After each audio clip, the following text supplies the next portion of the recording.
Today's video is all about Bitcoin wallets and how to choose the best one. We're going to cover a lot of topics like mobile wallets, web wallets, desktop wallets, paper wallets, brain wallets, HD wallets, multi-sig wallets, and of course, hardware wallets. So even though we've got a lot to talk about, don't worry. We'll simplify it for you, and in the end, we'll also help you choose the best wallet for your needs. Let's get started. A Bitcoin wallet is a program to send and receive Bitcoins, store Bitcoins, and monitor Bitcoin balances. Just like you need an email program like Outlook or Gmail to manage your emails, you need a Bitcoin wallet to manage your Bitcoins. Wallets interface with the Bitcoin blockchain, that global ledger of Bitcoin transactions that we talked about in our last video. Wallets monitor Bitcoin addresses on the blockchain and update their own balance with each transaction. Now, here's one of the most important things to remember about a wallet. What defines a wallet is where its private key is stored. A private key? What does that mean? Well, a private key is just a very long string of numbers and letters that acts as the password to your Bitcoin wallet. It's from this number that your wallet gets its power to send your Bitcoins to other people. You can also think of it like the secret coordinates for locating your Bitcoins. In other words, whoever knows your private key has control over your Bitcoins. The private key is also used to generate your Bitcoin address. This is just like your email address. It's something you want to give out to people who want to send you Bitcoins. However, even though the Bitcoin address is generated through the private key, there's no way to figure out what the private key is just by examining a Bitcoin address. To sum it up, the wallet's core function is the creation, storage, and use of the private key. In other words, it automates Bitcoin's complex cryptography for you.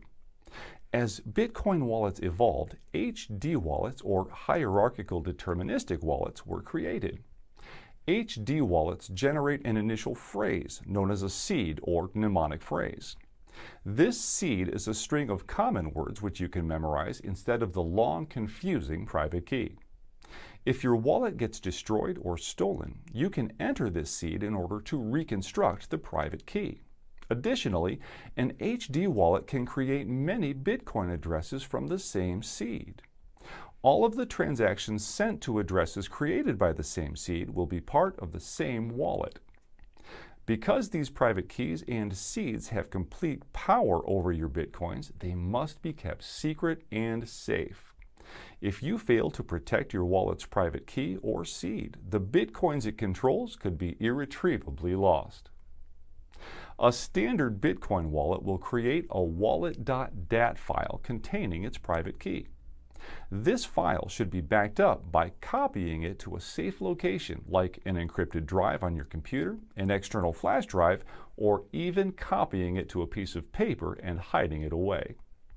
An HD wallet, on the other hand, will supply you with a seed phrase with up to 24 words that you should write down in a safe place. Okay, so much for wallet theory. Let's move on to the different Bitcoin wallets available to us. Some wallets hold a full copy of the blockchain in order to validate each and every transaction. These are also called full nodes. Other wallets, also known as SPV wallets or light wallets, don't hold a full copy of the blockchain. They rely on full nodes that they are connected to in order to validate transactions. SPV stands for Simple Payment Verification. These wallets are faster and consume less disk space. Since the blockchain today is becoming increasingly big in size, many wallets offer an SPV solution for limited capacity devices such as mobile phones, tablets, and desktops. Moving on to hot wallets. A hot wallet refers to any form of Bitcoin wallet that is connected in some way to the internet. This can be a wallet that is connected to a web service, a wallet installed on a computer connected to the internet, or even a wallet installed on your mobile phone, assuming you have data transfer to and from your phone. Hot wallets, although the most popular, are also the least secure since they allow access to their inner workings through internet connections. Let's view the different hot wallets available, starting with web services wallets. Markets, exchanges, betting sites, and other Bitcoin services frequently require you to deposit funds into their online wallets in order to conduct your business. These web wallets are the least secure option for storing Bitcoins since you don't have any access to your private keys. You're basically asking someone else to hold your coins for you. Such wallets are also more vulnerable to hackers since they have many loopholes along the way. For example, the website in question, the device you're using to connect to the website, or the internet connection can be monitored to steal your Bitcoins. This forces you to rely upon both the site operator's honesty and their security practices. In the event of internal fraud or external hacking, your Bitcoins will likely be irretrievably lost. On the other hand, web wallets are highly convenient as they allow you to buy, sell, and send Bitcoins at a moment's notice. More competent web wallet services will provide multi-factor authentication options like validating every account login with a text message to guard against external hackers. Even so, for storing any significant amount of coins, web wallets are not worth the risk. That's why we advise that you avoid the #1 newbie mistake and never to keep your Bitcoins in an exchange wallet. Now let's move on to desktop wallets. These type of hot wallets store your private key on your computer. So as long as your computer is free of malware or any security weaknesses, your Bitcoins are safe. However, we all know that that's not the case for most of us. Today, it's hard to be 100% protected, and this makes desktop wallets that are connected to the internet a valuable target for hackers. Moving on to mobile wallets. These are wallets that store your private key on your mobile phone. Although many wallets are accessible via mobile apps, doing so presents the worst possible scenario for security. Mobile wallets offer low security and terrible privacy, given the potential association of your Bitcoin wallet, phone number, and geolocation. As phones are frequently lost, broken, or stolen, it's strongly advised that you enable multi-factor authentication, password protect your wallet, and create a private key backup. Mobile wallets are highly convenient and designed to provide as much security as possible in an insecure environment.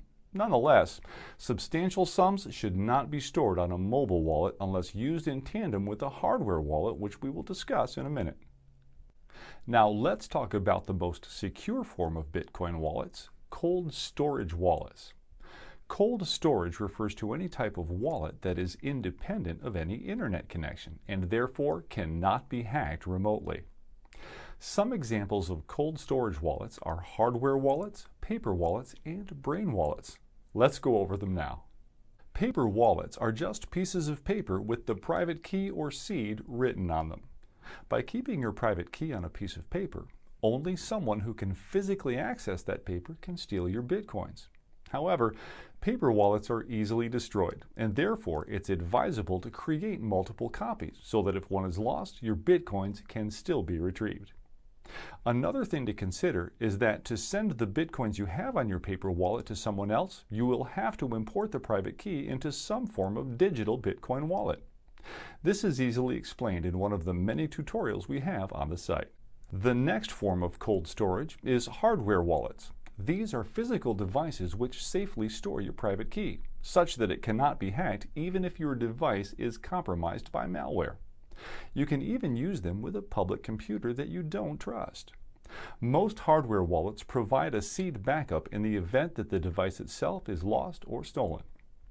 To send your Bitcoins to someone with a hardware wallet, you'll need to have your hardware wallet connected to a computer and use some sort of web page that allows control over the wallet.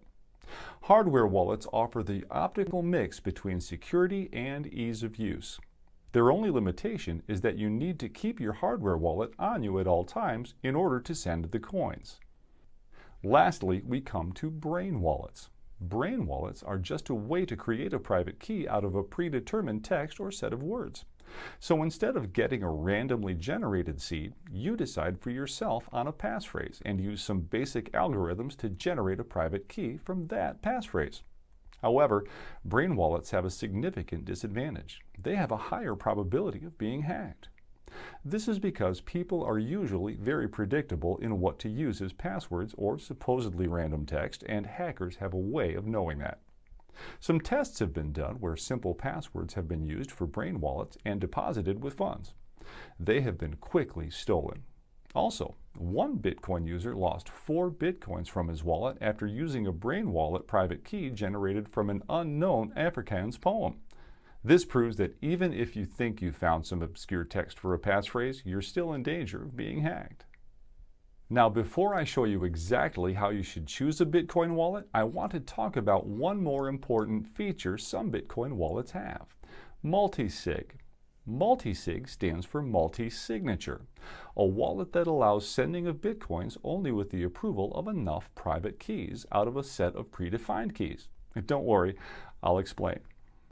Let's say that Alice, Bob, and Charlie all want to open a business together and invest some of their Bitcoins, but none of them actually want only one person to have the private keys to this money. So they each get one key and use a multi-sig wallet that requires 2 out of 3 of those keys.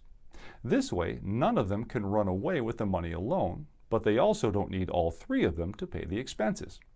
For example, if Alice wants to run with the money, she can, because she only has one key. But if Bob is missing and Alice and Charlie want to pay an expense, they can do it with their 2 keys. Multisig doesn't have to be only 2 out of 3.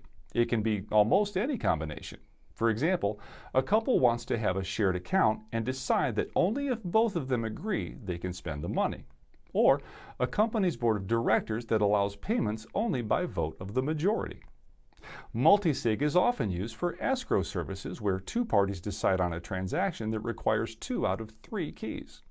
If the seller and buyer don't agree, a trusted third party will arbitrate and release the funds. You did it! Now you know all there is to know about Bitcoin wallets. So let's see how to choose the best wallet for your needs. The first thing you need to know is that different people will use different Bitcoin wallets for different purposes. For example, if I need to store a large amount of Bitcoin safely, I will use a different wallet than if I just want to have some small Bitcoin change to pay for a cup of coffee. Usually, wallets vary on a scale of security versus convenience, and you need to decide where you want to be on that scale. Some of the questions you should ask yourself include: how many Bitcoins will I be storing? How frequently will I use the wallet? Can I afford to pay for a hardware wallet? Do I need to carry the wallet around with me? Do I need to share the wallet with someone else? Am I tech savvy? How much do I value my privacy? Do I trust myself to safeguard my wallet, or do I want to give some third party the task of doing so? Depending on the answers to these questions, it should be easier for you to choose a wallet. Most of the popular Bitcoin wallets are listed on our Bitcoin wallets page on this site. So now it's just a matter of choosing the best wallet for your needs. Before we conclude, keep in mind that you may want to use more than one wallet. For example, you can use a hardware wallet for large sums of Bitcoins and also have a mobile wallet with a small balance on it for daily payments. This way, even if your mobile phone breaks or gets stolen, you're not risking a lot of money.